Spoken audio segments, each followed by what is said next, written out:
Renato Gaúcho apresenta A Força do Amor. Olha, todo final de ano era a mesma coisa. A família do meu noivo comemorava as festas de final de ano na praia. Dos 4 anos que estávamos juntos, eu só não tinha ido com eles uma vez. Era Natal, era Ano Novo, às vezes até o Carnaval. Olha, eu nunca tinha visto uma família para gostar tanto de festa. Com eles não tinha tempo ruim. Adoravam aquela casa de praia. Se o tempo estivesse quente, podia contar que a casa ficava lotada. Não precisava nem ser feriado. Bastava o sol aparecer no final de semana e eles já pegavam a estrada. Para minha sorte, porque eu também sempre adorei o mar, a partir do momento em que começamos a namorar, eu comecei como que a fazer parte da família. E naquele final de ano não foi diferente. Antes do Natal, o pessoal já começou a se organizar para descer a serra. Eu costumava pegar uns 10 dias de férias coletivas na empresa onde trabalhava. Parava um pouquinho antes do Natal e só voltava depois da virada do ano. O mesmo acontecia com ele, com Daniel. De modo que pegamos a estrada no dia 24 de dezembro pela manhã.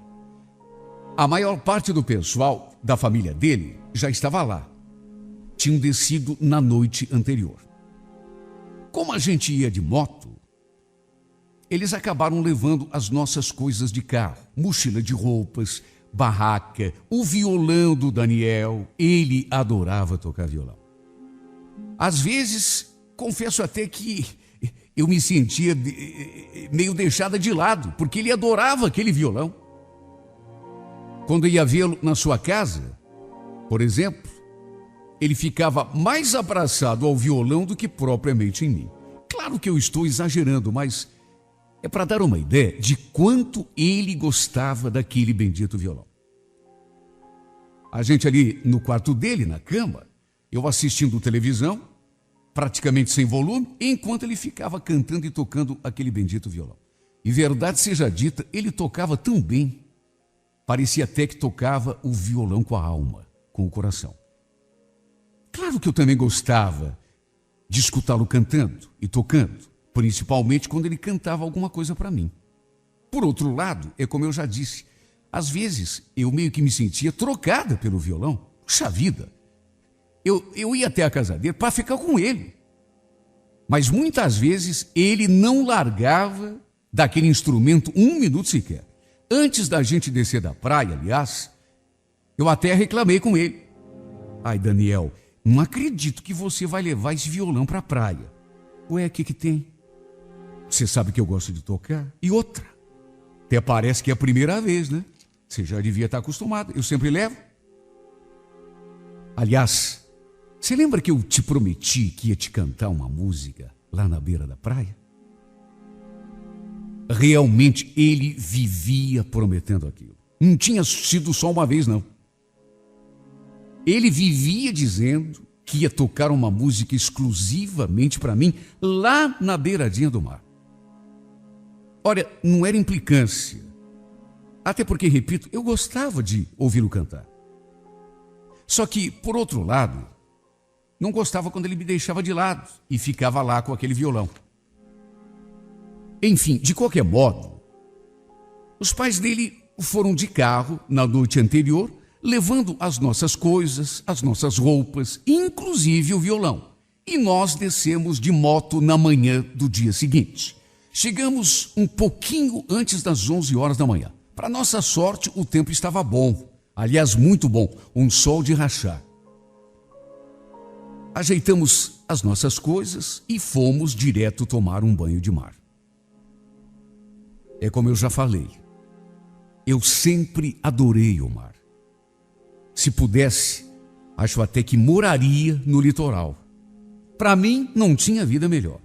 À noite, logo depois do jantar, todo mundo ali conversando, de repente, o Daniel se aproximou e perguntou: "E aí, meu bem? Quer dar uma voltinha na beira do mar?" A noite já tinha caído. E é claro, topei na mesma hora. Tem coisa mais romântica do que passear na beiradinha do mar à noite com a pessoa de quem a gente gosta? Só que, quando eu falei que sim, ele já acrescentou. Então tá bom. Peraí que eu vou pegar o violão e um vinho pra gente tomar. Eu, naturalmente, já fiz aquela cara.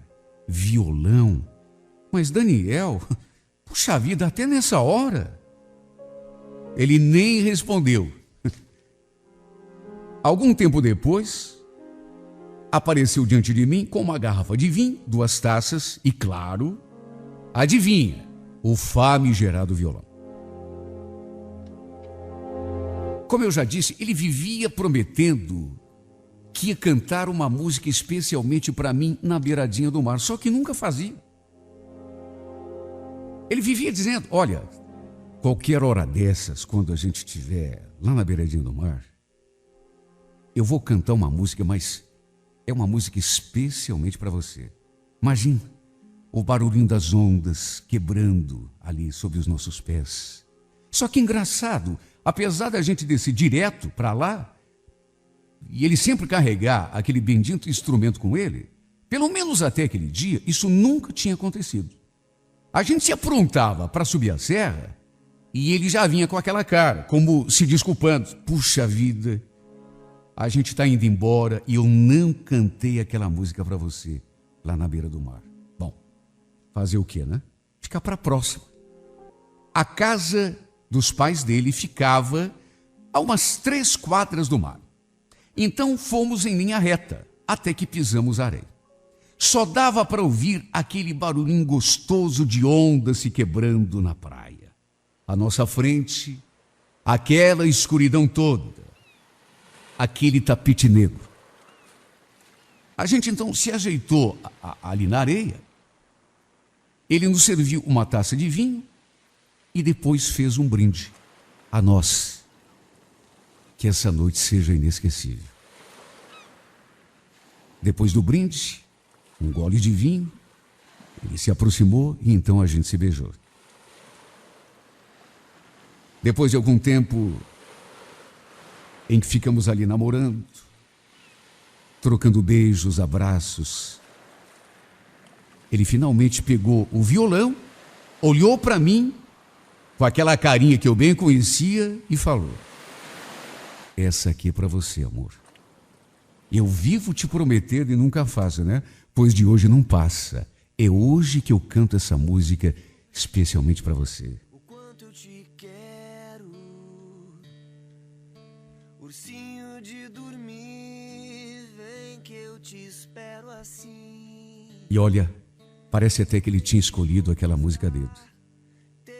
Não lembro de ter comentado com ele que gostava dessa música, mas era uma das que eu mais adorava. E o engraçado é que dificilmente ele cantava essa música, mas com a gente ali na beira do mar, tomando aquela taça de vinho, com aquele barulhinho de onda quebrando na praia, eu acho que não tinha hora nem lugar mais apropriado para ele cantar aquela música para mim. Lembro que fechei os olhos e fiquei ali só curtindo aquela música linda, viajando nos meus pensamentos. Que música linda, meu Deus. E ali diante daquele paraíso, ao lado do amor da minha vida, ele cantando para mim, o que mais eu podia querer? O som da sua voz, do violão, chegavam aos meus ouvidos misturados com o barulho das ondas, com aquele ventinho gostoso que vinha do mar. Já devia imaginar o quanto aquele momento ia ficar marcado na minha memória. Olha, eu acho que ficamos ali por mais de 2 horas. Chegamos a secar aquela garrafa de vinho. Eu pedi que ele repetisse aquela música para mim mais 2 vezes. E a cada vez que ele tocava, a gente se beijava, se abraçava, rolava na areia, fazia juras de amor. No fim, envolvidos naquela atmosfera de romance, tendo aquela praia só para nós dois. Acabamos até fazendo amor, ali mesmo na areia. Foi um dos momentos mais lindos da minha vida. Hoje, pensando bem, fico me perguntando como foi que aquele momento tão maravilhoso demorou tanto para acontecer. A gente vivia descendo para o litoral, mas quis Deus que somente aquele dia acontecesse aquele instante mágico. Foi, na verdade, um final de ano para entrar na história. Tudo foi tão maravilhoso, tão perfeito, simplesmente inesquecível. A ceia de Natal, as comemorações de final de ano, champanhe, a queima de fogos ali na beira do mar. Dos 4 anos que estávamos juntos, acho que aquele foi o melhor final de ano que passei ao lado do Daniel. No dia da volta, o tempo não estava muito bom, ao contrário de quando a gente tinha chegado. Estava garoando, e em vez de voltar de moto com ele, achei melhor subir de carona com os meus sogros. Aliás, foi o pai dele quem sugeriu. Escuta, Fernanda, você não quer subir de carro com a gente? Tem espaço. É perigoso vocês pegarem chuva aí no meio da estrada. Não pensei 2 vezes. Até porque o tempo realmente estava virando para chuva. De modo que o Daniel acabou subindo sozinho de moto. Quer dizer, sozinho em termos, né? Porque voltamos em comboio o tempo todo. Ele de moto, um pouco assim mais adiante, e eu ali no carro dos seus pais, um pouco mais atrás. Havia mais 2 carros nos acompanhando. O do tio dele e o carro de um primo. Durante o trajeto, eu fechei os olhos e fiquei praticamente o tempo todo lembrando daquela noite maravilhosa que tínhamos passado lá na beiradinha do mar. E como esquecer? Não tinha como esquecer. Fiquei ali relembrando cada segundo. Que momento, meu Deus! Aquela música ficou ressoando na minha cabeça. Depois que a gente pegou a BR, um pouquinho antes de chegarmos à serra, eu comecei a olhar para a estrada, assim à nossa frente, e de repente perguntei, cadê a moto do Daniel? O pai dele respondeu na mesma hora. E, Fernanda, faz tempo que o Daniel se mandou lá para frente. Eu até pedi que ele não corresse feito louco, mas adianta pedir alguma coisa para esse menino? Confesso que não fiquei preocupado. Não fiquei. Até porque o Daniel sempre pilotou muito bem. Ele sempre teve moto durante a vida, nunca havia tido carro. Sempre que descia para a praia, a gente ia de moto. E pelo menos até aquele momento, eu nunca passei por nenhuma situação de perigo, por nenhum sufoco. Sempre confiei nele plenamente. De repente, no entanto, o trânsito começou a ficar mais lento. Até que praticamente parou. Dali de dentro do carro, dava para ver a fileira de veículos à nossa frente. Estava tudo praticamente parado. Meu sogro até comentou, e pelo jeito deve ter acontecido algum acidente no pé da serra. De fato,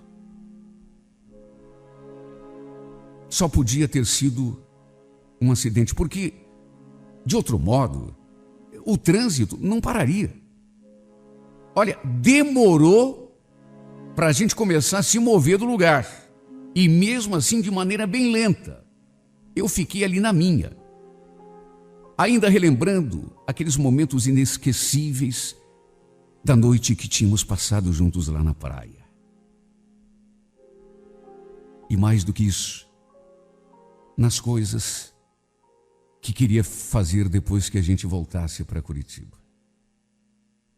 Foi quando chegamos perto do local do acidente, porque realmente um acidente tinha acontecido. Já dava para ver um carro parado assim no acostamento. Só que à medida que fomos nos aproximando, o trânsito fluindo ainda de maneira lenta, eu comecei a reparar numa coisa que, não sei, me deixou até arrepiada. Dava para ver que tinha uma moto assim caída no acostamento perto daquele carro. Meu Deus, mesmo assim de longe, eu tive aquele pressentimento. Até porque percebi que era uma moto muito parecida com uma moto que eu conhecia há muito tempo. Aquela moto me era familiar. E quando chegamos a uns 5 metros de distância, eu segurei no ombro do meu sogro e, assustada, perguntei: meu Deus, seu Antônio, aquela ali não é a moto do Daniel? Ele parou com o carro, praticamente em frente onde tinha acontecido o acidente, provocando até algumas buzinadas atrás de nós. E olha, para minha tristeza, para a tristeza de todos nós ali dentro daquele carro, não havia dúvida. Era de fato a moto do Daniel. A não ser que fosse absolutamente igualzinha. Possibilidade esta que eu já fui tirando da cabeça quando olhei para a placa. Não havia dúvida. Era a moto dele. Não era só igual. Era a moto do Daniel. Até o adesivo do time para que ele torcia estava ali coladinho no tanque de gasolina, tudo igualzinho. E havia placa. Por mais que eu procurasse uma possibilidade de que não fosse aquilo que eu estava pensando, não tinha como.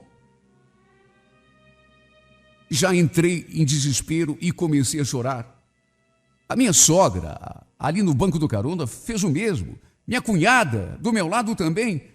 Ainda tinha alguns policiais ali perto orientando o trânsito, fazendo sinais, inclusive, para o meu sogro arrancar com o carro. No fim, ele acabou parando com o carro ali no estacionamento, foi lá conversar com o policial. Depois voltou pálido, quase não conseguindo nem falar. Foi o Daniel mesmo que se acidentou. Levaram ele para Paranaguá. Meu Deus do céu, que desespero. Não sei como não tive um ataque ali mesmo. Eu e o resto da família. Todo mundo ficou em pânico, em estado de choque. Naturalmente que o meu sogro pegou o primeiro retorno que encontrou pelo caminho e fomos direto até Paranaguá. Só que a notícia que nos aguardava não era das melhores. Para dizer a verdade, era a pior possível. Desgraçadamente, o meu Daniel não tinha conseguido resistir aos ferimentos e tinha acabado de perder a vida. Ele estava usando capacete, só que na hora do acidente, não sei como, o capacete se soltou e ele bateu a cabeça com tudo no asfalto. Olha, foi difícil acreditar que aquilo tinha realmente acontecido. Para dizer a verdade, eu até hoje não acredito. Parece mentira. Parece um pesadelo. Parece que a qualquer momento eu vou acordar e ver que tudo não passou de um sonho ruim. Ele vai estar ali diante de mim, com aquele sorriso lindo, com aquele violão na mão, cantando para mim, como tantas e tantas vezes aconteceu.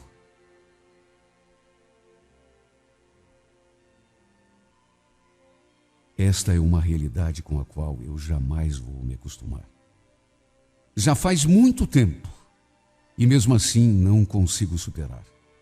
Como superar, meu Deus, a perda de alguém que é simplesmente a pessoa mais importante da nossa vida? Desde aquele maldito dia que eu nunca mais fui a mesma. Sempre que vão se aproximando as festas de final de ano, já vai me dando aquele aperto no peito, aquele nó na garganta, aquela vontade de chorar. O que era para ser motivo de festa, de comemoração, para mim é motivo de tristeza. Como sorrir e comemorar diante da perda da pessoa que eu mais amava nesse mundo? Para mim não existe período mais triste do ano do que este. O Natal e a virada de ano nunca mais foram motivo de alegria para mim, porque eu só consigo lembrar da tragédia que aconteceu. Como esquecer? De que jeito não lembrar? Brindar aqui, se a razão da minha vida, da minha alegria, foi levada para sempre para longe de mim.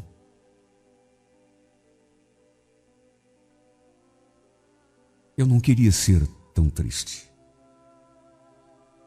Eu não queria cair em depressão toda vez que chega o final do ano, toda vez que começam os preparativos para as festas de Natal, de virada de ano.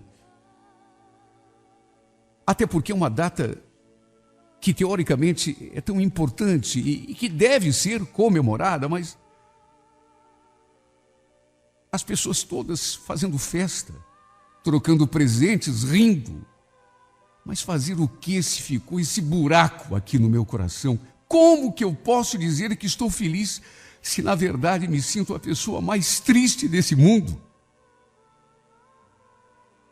O Daniel era a minha razão de viver. E sem ele a vida simplesmente perdeu um encanto para mim.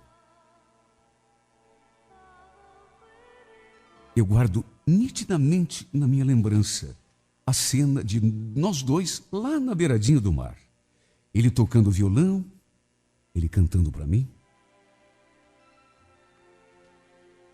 A sua voz e o som do violão se misturando ao barulho das ondas quebrando na praia.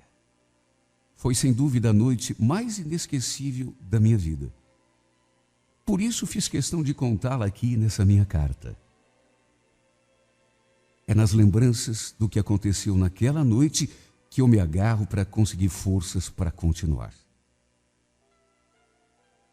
Tanta coisa boa aconteceu na nossa vida. Mas aquela noite ficou marcada mais do que tudo. Você lembra, Daniel? Você lembra daquele momento? Você cantando e tocando para mim? A gente ali, bebendo aquela taça de vinho, ouvindo o barulhinho do mar? Sabe, às vezes eu me culpo por não ter ido de moto com você. E daí que estava garoando? E daí que eu podia me molhar, ficar gripada? Qual a importância disso, meu Deus? Pelo menos eu estaria com você naquele momento, você não teria partido sozinho. Para dizer a verdade, que Deus me perdoe, mas eu queria ter ido junto. Porque esse mundo cruel sem você, para mim, não faz nenhum sentido. Essa vida que eu vivo hoje, se é que dá para chamar de vida, é uma coisa tão vazia, é uma coisa tão pequena, é uma coisa tão sem graça. Não faz nenhum sentido. Viver sem você é praticamente morrer em vida. Tanto que às vezes, não vou mentir, já pensei até em dar um basta em tudo. Só não fiz isso porque no fundo tenho medo. Mas se você soubesse a falta que me faz, se você soubesse o quanto já sofri e continuo sofrendo e ainda vou sofrer com a tua ausência. Tem dias que eu acordo assim, de madrugada, e até parece que escuto o som do teu violão, a tua voz. Você me fazendo aquele carinho, cantando para me fazer dormir. E nessas horas, eu sinto aquele aperto no peito, aquele nó na garganta. Ah, meu Deus, por que tinha de ser assim? Por quê? Por que o Senhor teve de me separar do amor da minha vida? Existe uma razão para isso? Porque teve de levá-lo para longe de mim, me deixando aqui tão sozinha, tão amargurada, tão desacorçoada, tão desiludida de tudo, até mesmo da minha própria vida. Por que, meu Deus? Se tivesse de levá-lo, então que me levasse junto. Pelo menos eu não estaria aqui penando, morrendo em vida, levando essa vida sem graça, que não faz nenhum sentido. Tudo por quê? Daniel, escute de onde você estiver. Tudo porque a vida sem você não vale nada. Ficar aqui sem a tua companhia, sem o teu sorriso, sem a tua voz, sem você cantando para mim, me olhando com aqueles olhos lindos que você tinha, cantando para mim com aquela vozinha doce. A vida sem você para mim não vale nada. Que Deus me perdoe. Mas repito, Daniel, eu preferia ter ido junto com você, morrido com você. Seria melhor do que ficar aqui sozinha, sofrendo, penando, chorando dia após dia, esperando o meu dia de ir também. Por isso que Deus me perdoe, mas repito mais uma vez, a vida sem você, Daniel, não vale nada.